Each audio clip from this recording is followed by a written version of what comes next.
best of 3 here at the GSL, the Super Tournament here. We've seen some pretty short games. Well, not for the first best of 3, but that last series was actually kind of sad.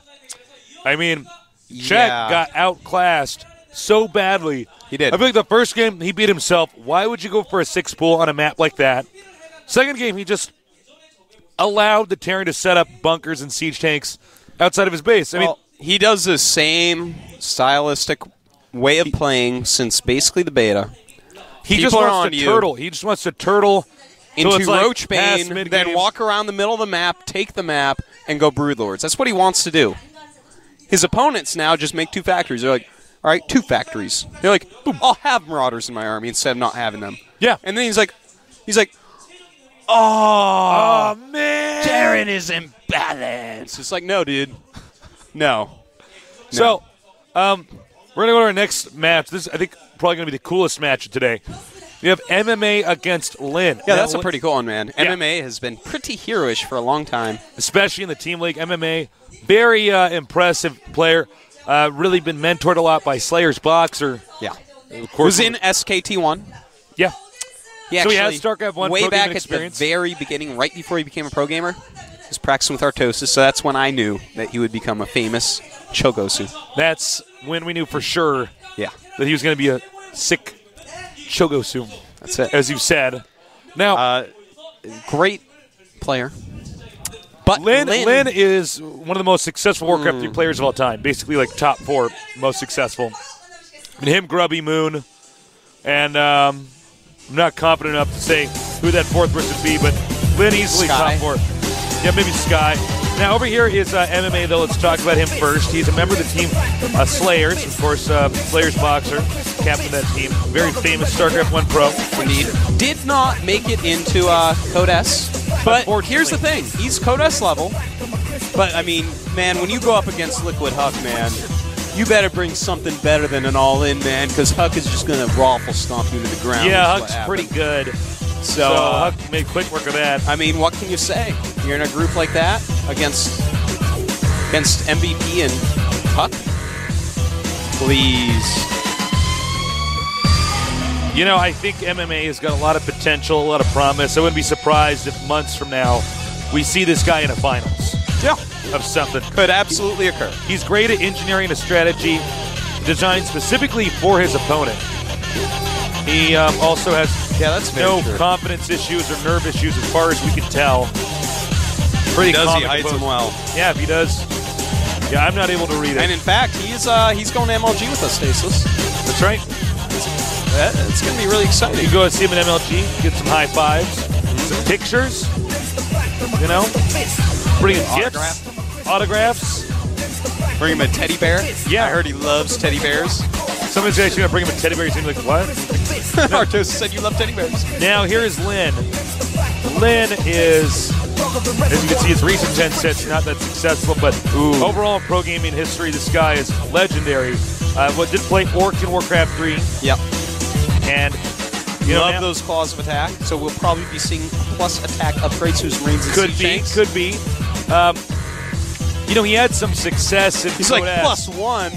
Claws of attack that sometimes gave +6. And he's laughing at my joke.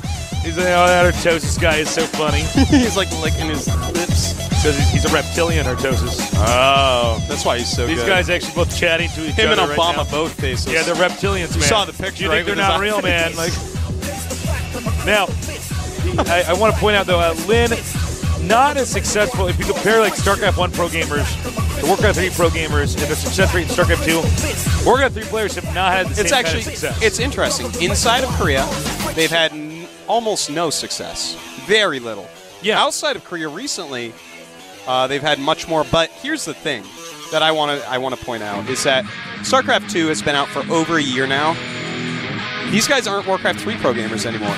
It's they're no longer fair to say that. 2. Yeah. We are all StarCraft 2 pros. So I think those arguments at this point, I feel, are, for the most part, null and void. It's just, did the player himself, that individual human, adapt to this new game correctly? And I feel like the Warcraft 3 ex-pro gamers from outside Korea have done so better than the Koreans. I think so. If you look at Lin's play, you sometimes see him try to play Warcraft 3 and StarCraft 2. Okay, our first map is going to be Xalnaga Caverns. Neither player opted to eliminate a map, interestingly enough. Clearly a lot of confidence coming from these two. So head-to-head, Slayers MMA against FOXLyn. Terran versus Terran here at the GSL.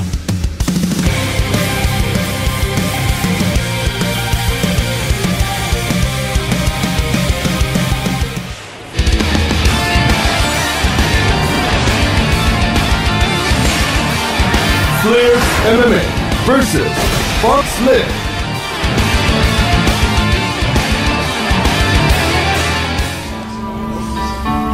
All right, over here in the upper right,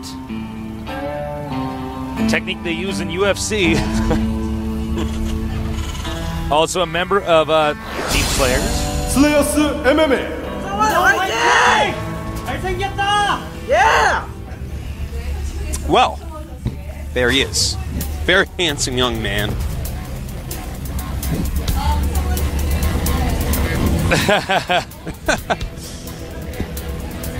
A lot of people here in the studio today. On to our next player. One of the greatest Orc players of all time, next to Grubby from Warcraft 3, now playing Terran in StarCraft 2. FOXLyn.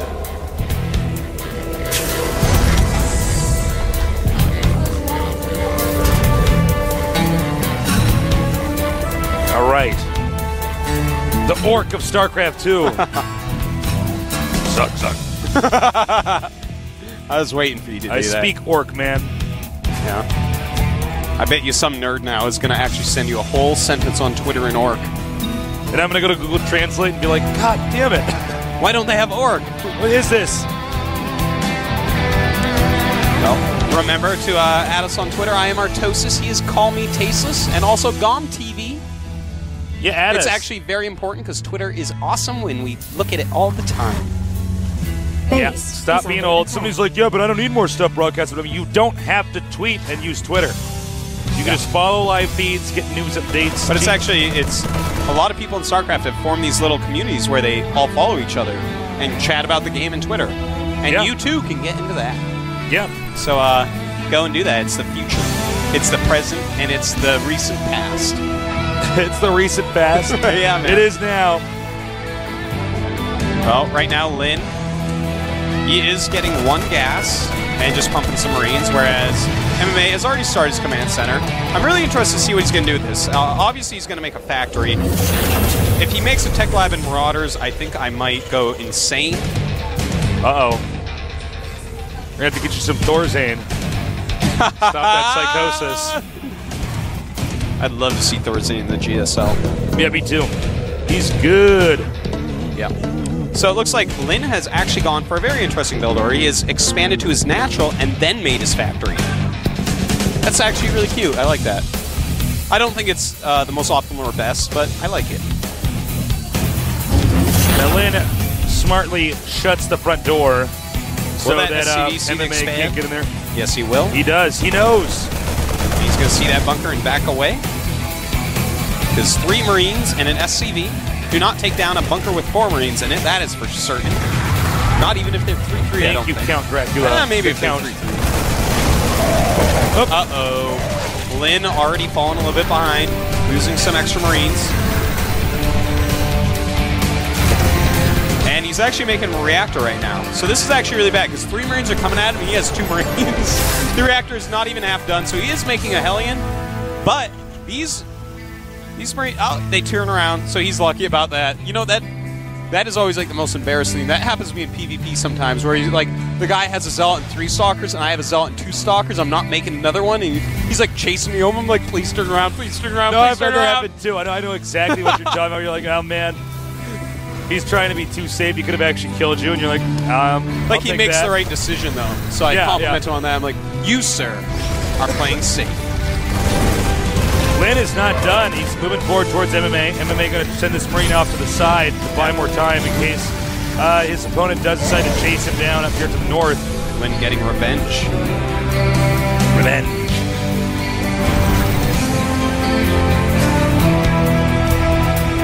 All right, little scan there. Looks like they're both doing pretty similar builds here. Yeah. Siege Tank for Lyn coming up, and he is getting that Viking. Ooh, a medevac for MMA right away. Interesting. I wonder if he'll ever get Blue Flame Hellions here. I don't think so. He could go for Siege Tank Marine as well. That's also very strong in this map. That would be my guess for it. And a little bit of a skirmish here. And that was a victory there for Lyn. He did take out that Hellion. Everything else will get away. You know, Warcraft 3, a game that was much more about control than anything else. Yeah. Kind of centered around micro, and of course, you know, mastering the randomness of the game is what items are dropped. You know, how do I use those items to help my situation or hinder my opponents? You know, StarCraft 1 and 2, a little bit more, well, much less random. Yeah. And, you know, the battles are much shorter. Certainly. You know, things can get out of control quite quickly. So that's, you know, one thing these guys had to kind of master as they came over here.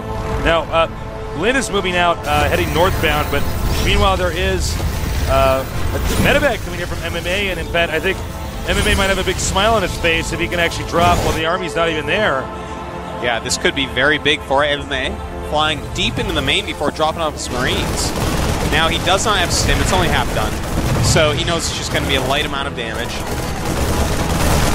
Ooh, targeting down that tech lab, Tasteless. Oh, that's beautiful. Is he going to get that before siege mode completes? SCV going over to repair it. Very, very close. And it will save it just barely. And a Viking's here. MMA, you are in trouble, sir. Trying to shoot down the Viking now. No success. Nice job by Lyn. Yeah. Yeah, he did very well there, Tasteless, no doubt.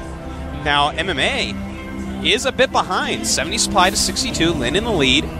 43 SCVs for Lyn. 41 for MMA. And you know, one thing we've said about Lyn over and over is this guy, just every single time we see him, he has improved just by... He improves very linearly. Every season that we see him, he's playing better than the season before. And yeah, I mean, once again, here he is. He's playing a very strong game against MMA, one of the new upcoming kids that really seems like, whoa, this guy might be a champion one day. Well, you know, he's one of these guys, you know, if you were to graph his improvement, I mean, it would be like on a geometric scale.